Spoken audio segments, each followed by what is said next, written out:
Christine. Thanks so much for doing this. No problem. Congratulations. Starting a new job too, right? Yeah, it's been crazy because I started as a public defender in San Francisco, and then 5 days after I started, they sent us home for COVID. So I've been working from home and public defending from home.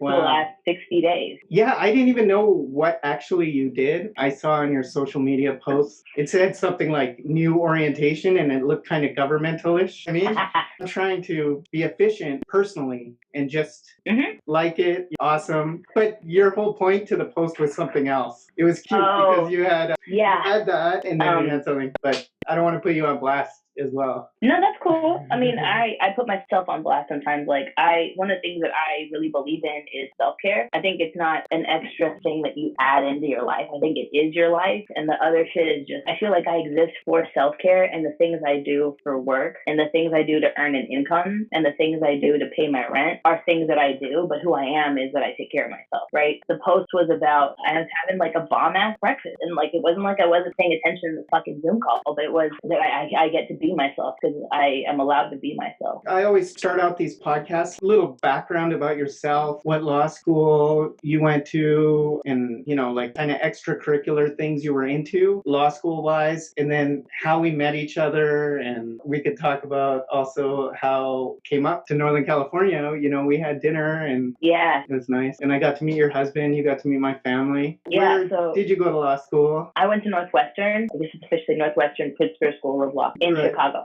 So do you recognize, this is just a little tangent, T. Did you watch The Making of a Murderer series? Yeah, actually, I think that was done through our clinic. Daffy, he was represented by the Children and Family Law Center. Do you recognize professor or alum from? There are some folks, and actually, when I was in law school, they were arguing part of Brendan Daffy's defense in front of the Seventh Circuit. I don't remember what the questions presented were and what was up for review. It's been it's been a while. I do remember that it was a big buzz because the background is the oral arguments, maybe an hour long when it's all timed and done and everything. But that was years worth of litigation up to that point through the clinic. Students worked their asses off, and we have a really bomb professor roster, so a lot of like muscle went into that, and it was a big moment for the school. You were like a 3L or a 2L. I think I was a 2L. Sorry to make you read. No, I'm just trying to establish. I guess it doesn't matter. No, it's like reliving PTSD. It's like they all blend together.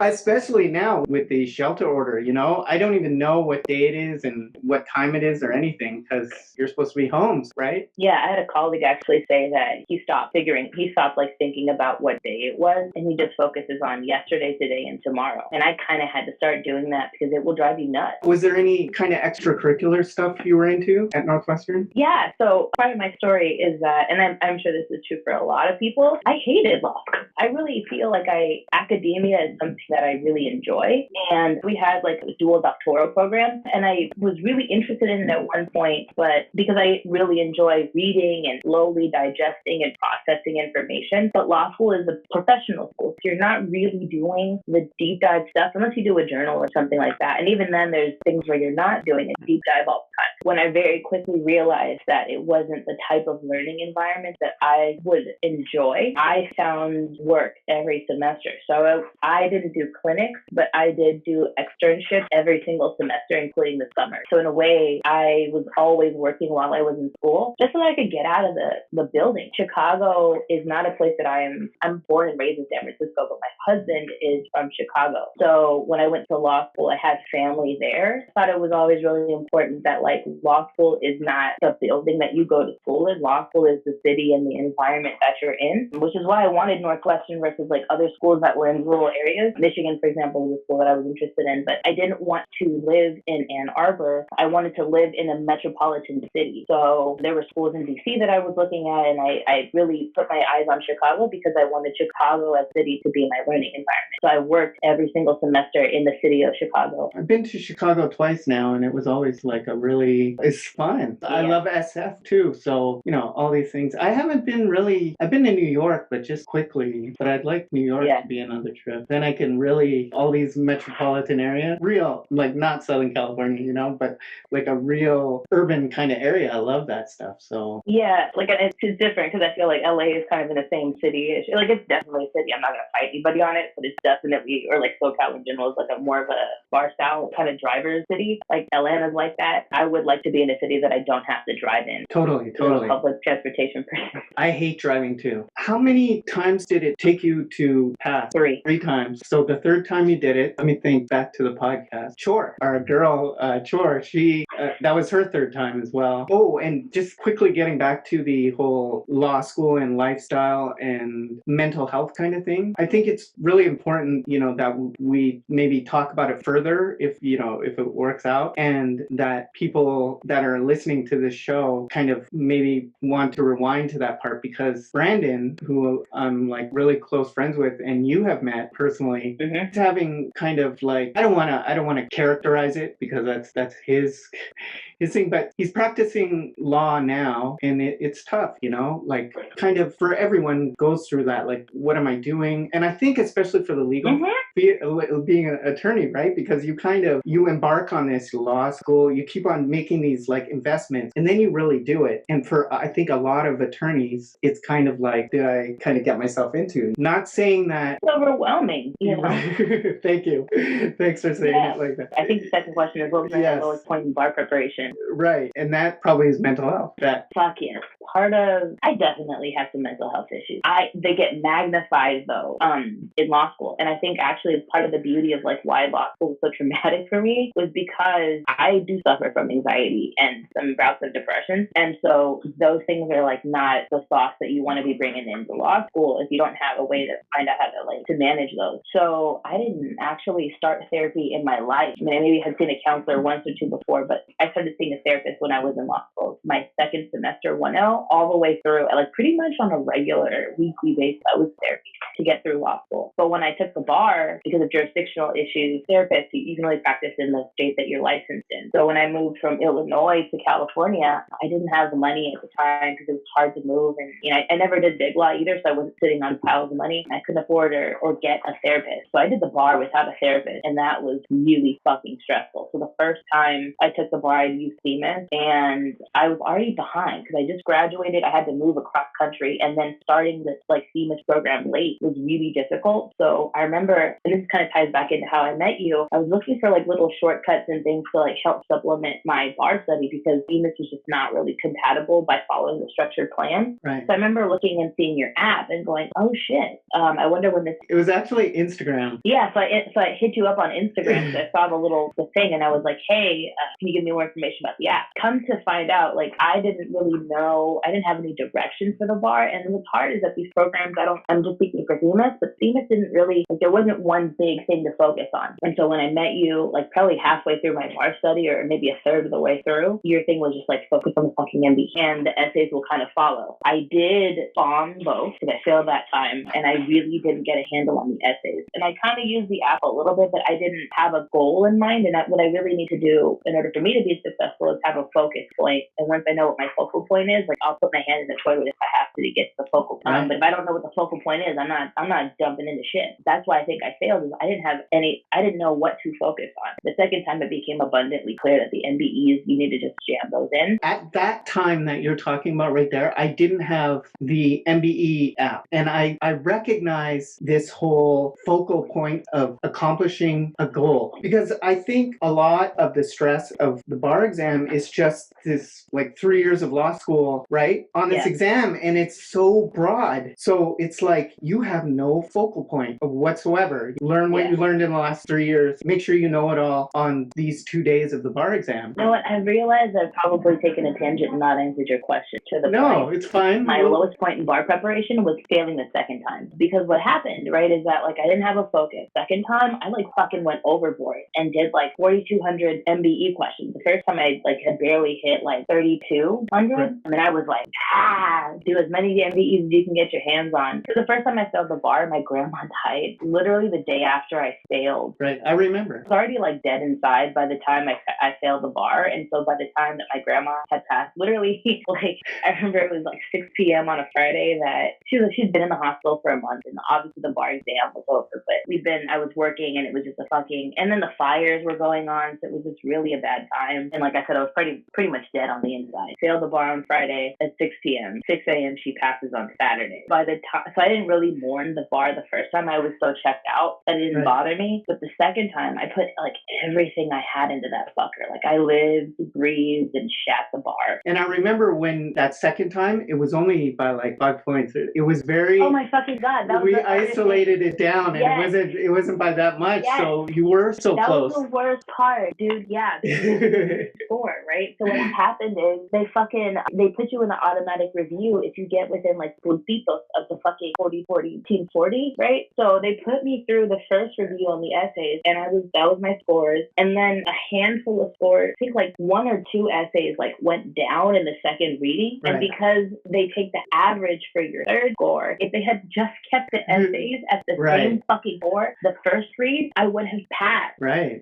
I ugly cried and like didn't leave my bed for maybe like 3 days. Right. And the second time for the bar, I got hospitalized. So part of the reason that self-care is so important to me is because when I neglect it, it manifests physically, because I'm not a very outwardly expressive person. Like when I have a panic attack, I don't like go into a frenzy. I like freeze in place and can't do anything. So I discovered that if I hold my stress inside, I will develop like a very deep pain. Oh, and I fell and had a back injury. I will develop a deep pain in my chest that will radiate down and up my spine, and I can't move. It's the most painful thing I've ever experienced in my life. I had to go to the emergency room, and to know that I still went through all of that and didn't pass, like I didn't want to be a lawyer at that point. I was working at the public defender's office on a fellowship, and they gave me a lot of time. I asked for 90 days to take the bar exam, and they let me work half time for 60, and then I took the last 30 completely off. So just to think like I disappointed people, and like obviously people were incredibly supportive and like everything else, but my negative self-talk was like, how dare you disappoint these people? They invested all this time and money, and you took yourself out of the workforce for pretty much a quarter, and like you still fucked up this thing.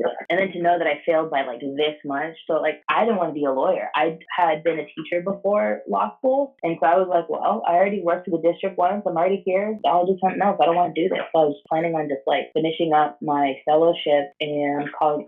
And then the worst part is I didn't have any vacation time to take anymore. So that's why you know the term scaffolding. So I wanted to ask, it's kind of like you juggle going really hard on studying for the exam, but then it hurts more when you don't pass. Worst case scenario. Yeah. So, okay. I took a lot of time the second time, and I took 60 days for the bar the third time. And I took a vacation, like literally the week before. Remember. I really thought I was going to pass. I really thought I was going to pass. So I was the third time. It into existence. Yeah. And so like there was one of my really best friends from law getting married at the end of July. And I was like, I'm not taking the bar exam. I'll just book this flight. So I don't pass, forgotten about it, but I had it on my calendar and I had all the flights lined up. And to answer your question, I think what happened is I learned that actually you can take too much time. You don't need a lot of time for the bar. What you do need though is a strategy for how to manage your time. So the first time, if you can 3 to 4 hours a day for the first 30 days, honestly, just so that you're like digesting the material. I'd say like in the second month, like you kind of go like part-time job with it. And then the last month you're going like the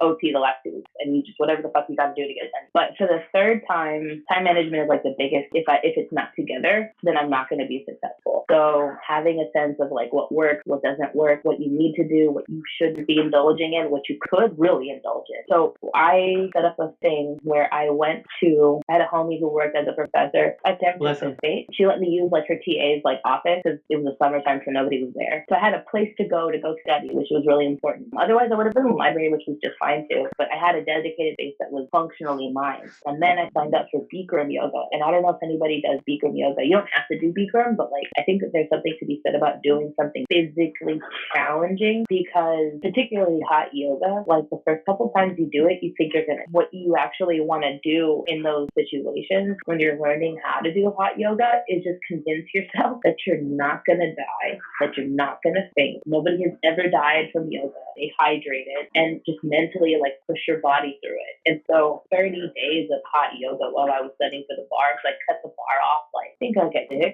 or 6:30 every day because my yoga class was at 8. And I also, because of my anxiety, I smoked weed to manage symptoms because oftentimes like migraines are a huge thing for me, and I didn't have health insurance. So one of the ways that I could medicate the pain, the physical pain of migraines, in addition to visual issues, because I will lose my eyesight when I have these headaches. So I had actually scaffolded in a schedule of how to like medicate and actually physically support myself through this, because I don't know if other lawyers, but in California, I mean, it's a little bit easier because it's legal, but there's issues around guilt and negative self-talk around that. I never had to do any other type of thing to manage issues, but that really did help, so that if I had a migraine, I had like a medication of the sort to make sure that I could power through things. And because I can oftentimes sleep through and not sleep through night to manage like insomnia type of symptoms, it helps me sleep. So having an acceptance and forgiveness for whatever it's going to take for my body to be at optimum capacity to take the exam, in addition to managing my time in a really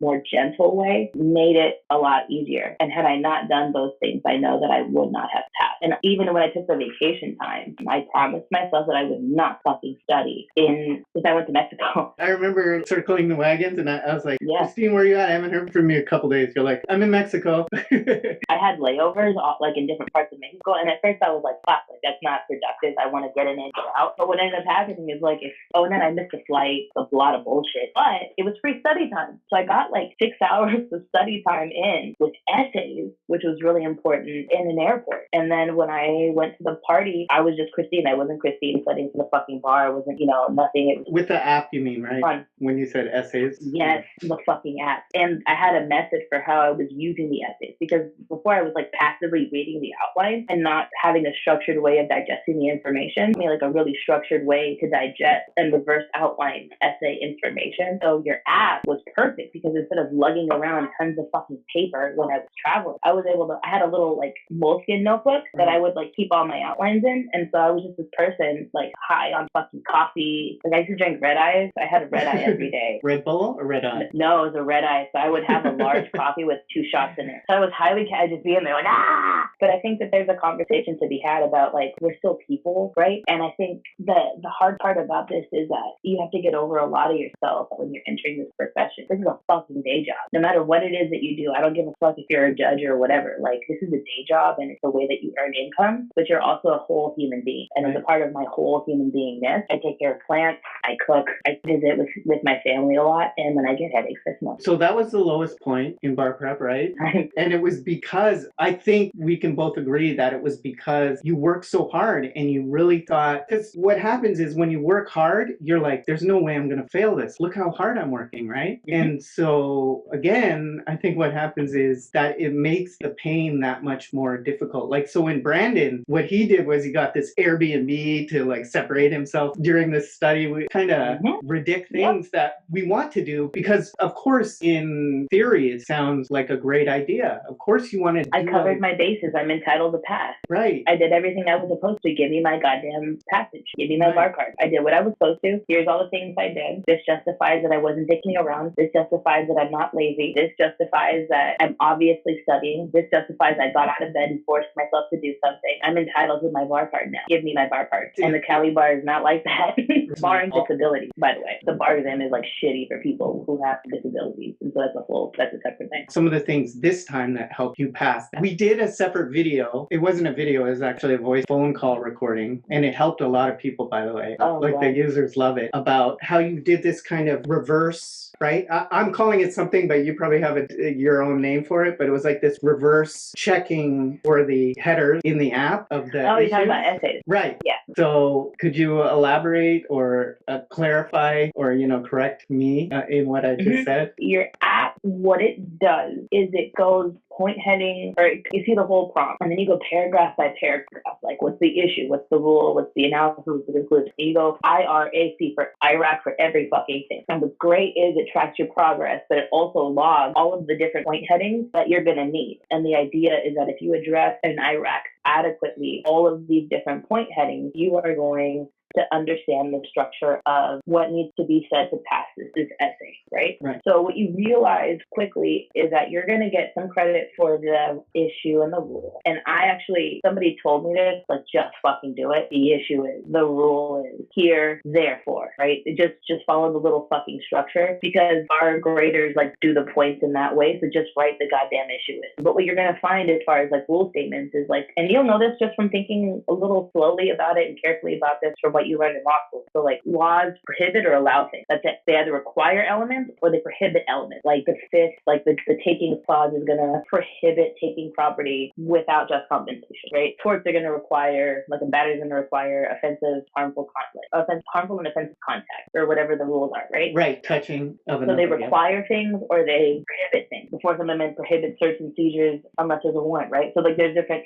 So what you realize is if you think about laws that way, then you'll have an easier time with the element. Also, you're going to realize that there's only a certain infinite amount of there's a finite amount of ways that an essay is going to be tested. So for contract essays, you're either going to have a breach problem or a performance problem. But you can't litigate a contract unless somebody breaches the contract. So you're either going to be focusing on the breach or you're going to be focusing on what happened and interpretation of terms. But there's only so many ways you can sue someone over a breach of contract. There's only so many ways you can sue somebody for a tort. In remedies, think about it. You're getting money, right? Or you're getting somebody to stop doing something, or you're ordering somebody to do something. So you're talking about you're either getting equitable remedies or you're either getting money. If you have a tort or a contract, unless you're doing specific performance or something, you're always going to be thinking about how do I get reimbursed for the fuck shit that the other party did? What's the value of the fuck shit that the other party did? How do I get paid? What's the value of all the injuries? So stop thinking about like consequential I mean, you do need to like write the thing like consequential damages, restitution, like all that shit. But if you think like kind of in like, oh, you fucked up, you need to reimburse me for the cost of what your fuck up cost me, plus all the extra shit I had to do because you breached, right? That makes me whole. That's what the law requires. So when you think about things in terms of that, then at least you understand like the root of something, so that once the branches come up, they're almost coming up on your own. The roots are solid. But if your roots are all fucked up, your plant's going to be all crazy. So right. Thinking about all of the ways that there's 15 topics, 7 to 10 essays, and pretty much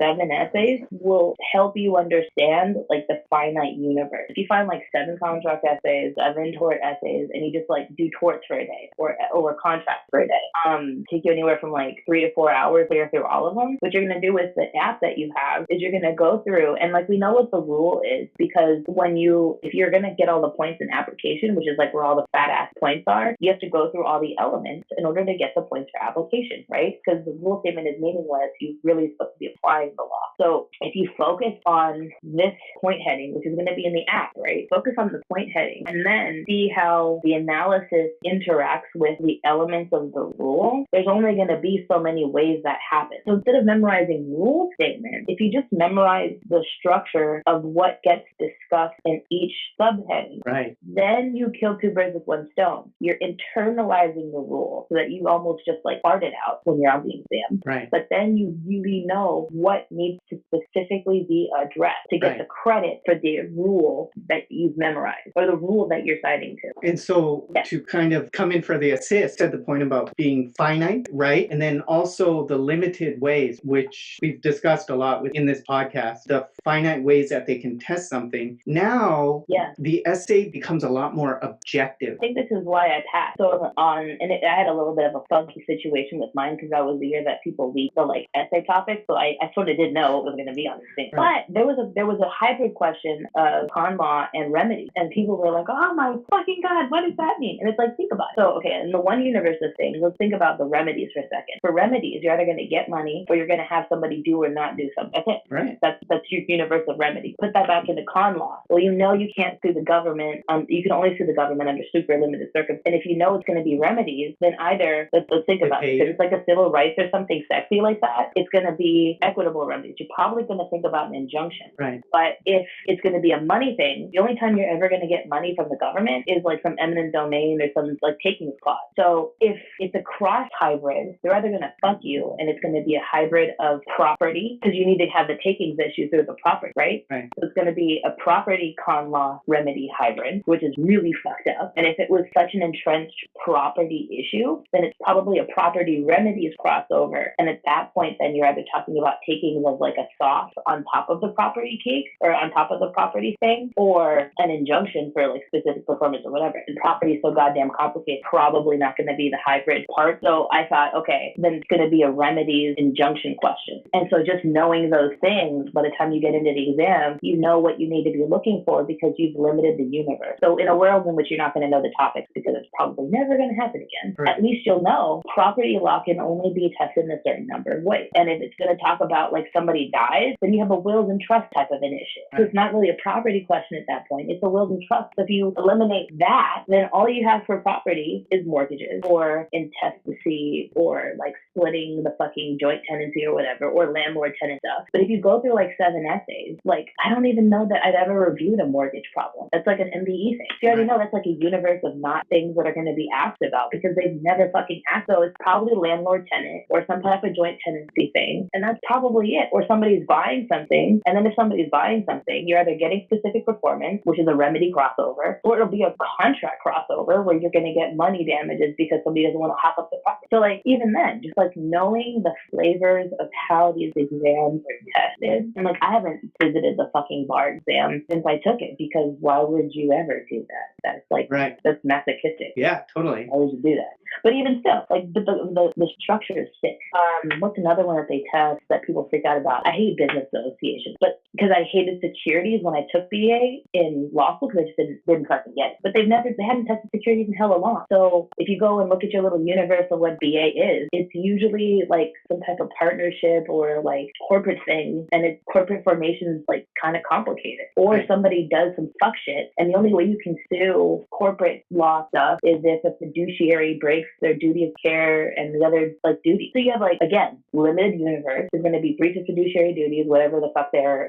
And even if you don't remember what they are, if someone's acting like a jackass, failure to do blah, blah, blah, it doesn't even matter what the rule is. As long as you like make one up and then give the analysis, like here's why he did the fuck shit. Element 1 is met because this fuck shit matches this. Element 2 is met because this fuck shit matches that. Element 3 is met because it caused damage, right? Or whatever it is. You can kind of get a sense of like where is the law supposed to go. Yeah, BA was like the thing I was like praying on the exam. And you get it, right? So that's great. Yeah, like crim law, sometimes they do theft crimes, but mostly it's a murder or somebody gets hurt. They're just torts, but they just sound scarier because somebody dies and it's not a wonderful death. Right. So in the 3 times that you waited for results, could you share what your life was like waiting for these results? I went back to work. So I had a fellowship that I was doing at the public defender's office. Went back to work. I tried really fucking hard not to think about it. If people talked about it, I was real evasive. Like, yeah, I took the exam. Right. Anything you did. I took it. Right. And that was that. The last 2 weeks though, I always fucked up. It's something about the last 2 weeks that you just, so if you can take like maybe vacation or just like throw yourself into work a little bit more, just to like whatever you gotta do to distract yourself, just distract yourself. I will say though, like the first time I took the bar, I was like, hey, so I checked my results after work and this is like the stupidest thing I could have done because I really like hadn't anticipated like what am I gonna do if I fail? So I went to like an interview room, closed the door to check it. I think you texted me first, or one of them. Like it was like crazy. It was really fucked up. Yeah. And I went to get Popeye's chicken. I had a bag of hot Cheetos, and then I went to sleep. And then my grandma died, so I was checked out. The second time, I think, oh, my big dumbass. Okay, so I thought I was gonna pass, right? So these 4,200 questions, da da da da. I went to a bar thinking in my head, like I'm gonna pass. It's gonna be dramatic and lovely, and like maybe, you know, the second time. So I went to a drinks on the house, right? Yeah, and like had my little like victory cocktail, right? And I was like prepared to pass, didn't pass, and so I was so like I don't have it in me to like cry in public, so I did the little like whoop, and then it was just like an awkward night for everybody. Totally. So that was like not a smart idea. So the third time I took off work early. I bought my Popeye's chicken in advance. I turned my phone off because everybody's going to start to call you, right? Because everybody knows the bar exam is coming up, even you, right? And I was like, I don't. I'm not like that. I turned my phone off, and because I didn't even care. My dad like wanted to know, and like was starting to text me like, "Hey, are you home yet?" And I was like, "Oh, nope." So I like turned my phone off, and my paranoid ass like I left it in the car in the garage, so I wouldn't even remotely have access to it. And then On my iPad, I checked the result, and then I found out I passed. And it took honestly like a few seconds to even just, because you're so used to just not seeing your name, because you put in a little fucking information. They're so fucked up. It's like this name does not match with information on the pass list. This was a third time. This was a third time, and you're just sitting there like, oh, I know what it looks like. And then I saw my name, or this information matches with some shit on the pass list, and you're just not used to seeing it. So you sit there and you're like, what does that mean? Oh, shit, I passed. And then the tears come. But it took like a solid, I want to say like maybe 30 seconds of just like, what? Like, it's surreal. As much as I hate how people use that word in the last 10 years or whatever, it got overused, I think. Surreal, like, am I dreaming, right? Like, yes. Is this the day? Is this finally here? Because I'm in my head, I'm just like, well, I'm around my loved ones. Everybody still, like, thank God, like, you know, Carrie still loves me. Claudia, my sister, still loves me. Like, I know I'm going to be just fine because I didn't die the last 2 times. So clearly, I'm not going to die. Right. But you just start thinking, like, well, I know that, like, Best Buy's hiring. Right. I need a break. And actually, had I not passed, I was probably going to get, like, some type of little day job and just regroup because I had taken the bar 3 times in a row. I didn't take any breaks. So the second time I went into work, like, I went in right after the Monday. And oh, God, what was worse was, like, all the fellows, like, in the fall semester. So we were, like, on fellowship with different, there was a cohort of us. We all failed the bar in the fall. And then we all took it again in February. And everybody passed except for me. So I was just not, that was really hard. And the second time was the time you went all out, 115% every day. God, yeah. Doing and I almost want to cry. Like, I remember, like, how, because you remember, like, how, oh, God, like, there's nothing.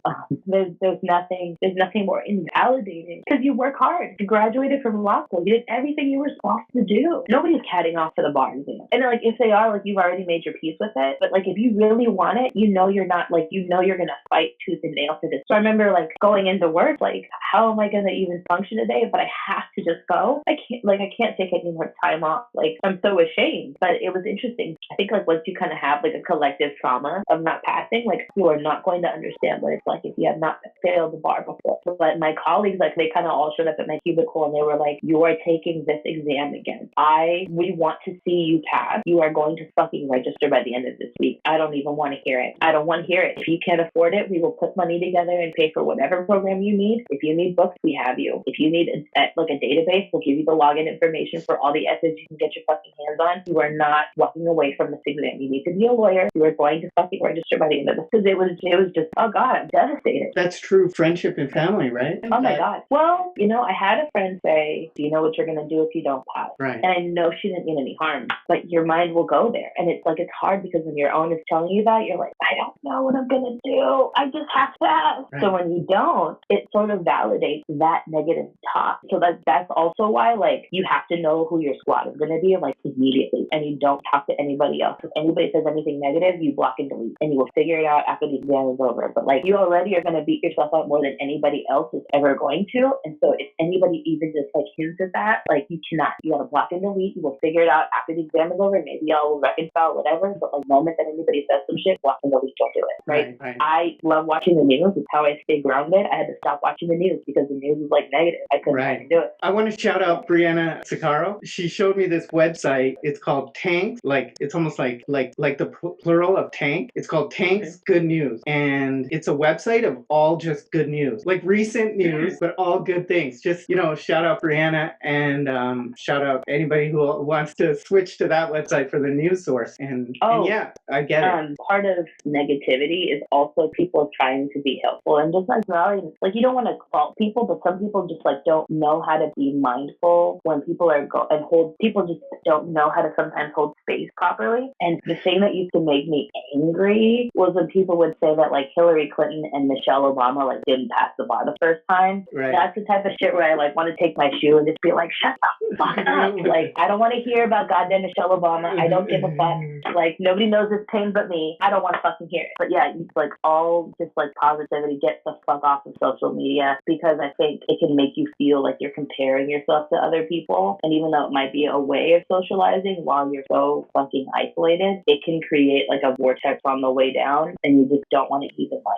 chance it unless you're like looking at puppies all day or something. Like, don't do that. Right. This is related, and I don't want to like kind of dig into your memory for negative people in particular, but you reminded me. So we both agree that the best thing you can do when you waiting for results and you're feeling stressed out is to get overly busy into stuff, right? Overly into whatever. Throw yourself into work. I mean, it's productive as well, so that's a great thing. But if you're fighting like thinking about results, and if you do want to think, if it keeps on creeping in your mind, I guess a good thing to do would be, what will you do if it is a fail, right? Like, will you take it again? Kind of like answer those questions. And I'm not saying like, like think while of you're these waiting for results? because like, let's say you did that for the second time, you're busy, you're super busy, you're avoiding people, or they'll ask you and then you'll be like, you'll give them a short, courteous answer and then you'll just keep doing your thing. Yeah. But let's say you're laying in bed at night when you're about to go to sleep and you think about it again. What I think could be a good thing, and I'd like your opinion, is to at least, so it's in your mind, so just think, okay, well, if the worst happens, then I'll take time off, or I'll never do it again, or whatever. Like, that would be a good time to think about it. When it did happen that second time, then at least you already did that thinking, like, I will take it again. But you know what? I hadn't resolved to do that on my own. That actually didn't happen until I walked into the office. I'm just saying, like, you were going to do it anyways, and it's in your head. So why not kind of make something out of it instead of trying to, it's probably not for everyone, including you. So it's just an idea I had. And I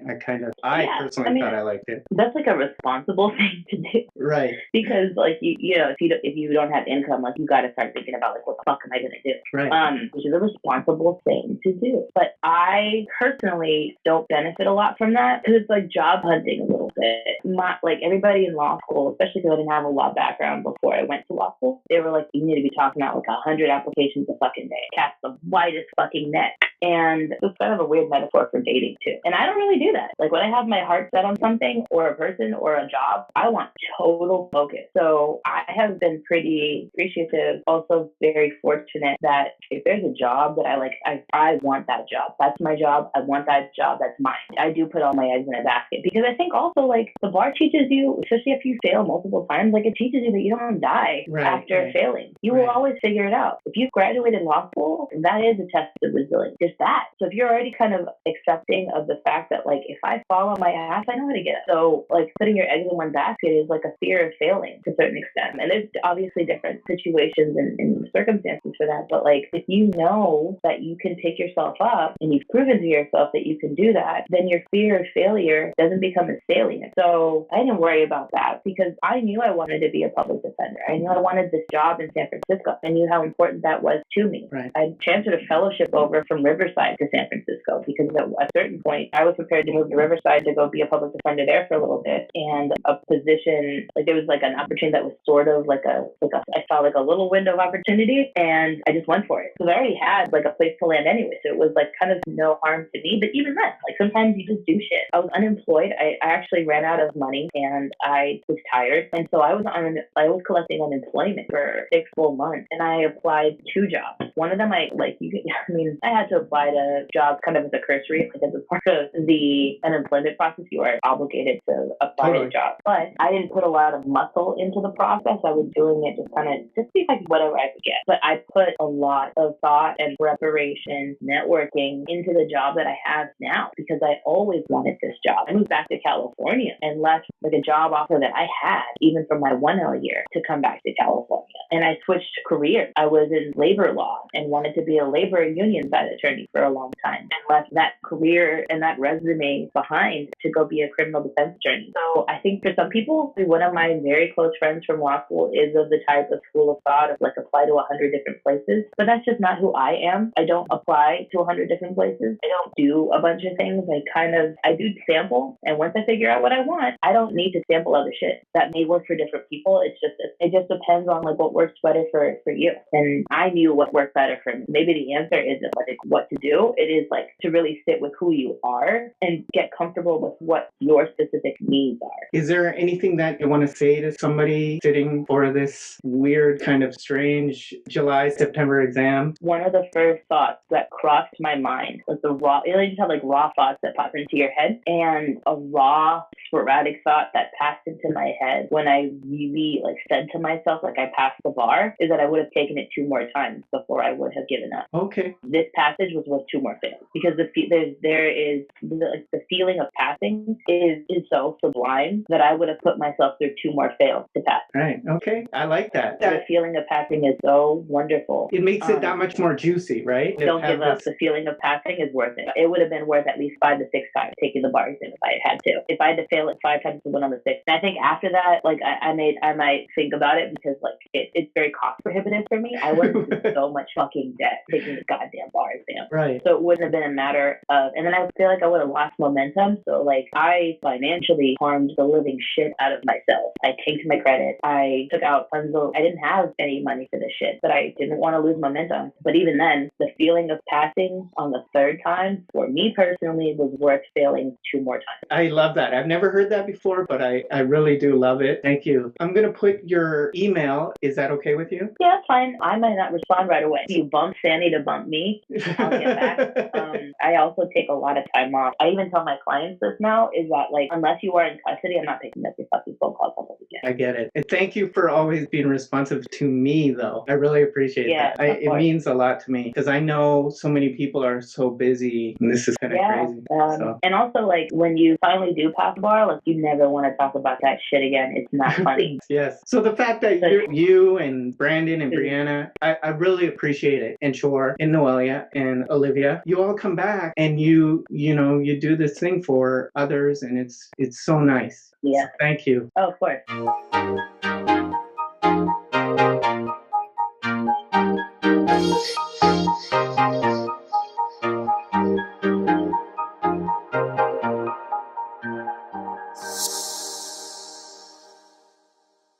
Okay, so I'll cut it there. When I saw the tears, I automatically thought right away that when I saw the tears, I got sad. You have this visceral kind of thing of being sad, but then you think, well, she passed it. So it's like, it equally pumps you up, which is a great thing. Because there's nothing like failing the bar. And overcoming that pain, though. I mean, that's the whole kind of... I think that failing the bar more than twice, because I think there are the people that, because this happened in law school, like I fumbled the ball the first time, and everybody else who fumbled like did a 180 the second semester, but I didn't do a 180. I did like a little like incremental growth. And so I think if you fail the bar at least twice, because it tells you that like hard work is not entitled you to jack shit, so you have to really rethink things. And I think that level, like the 3+.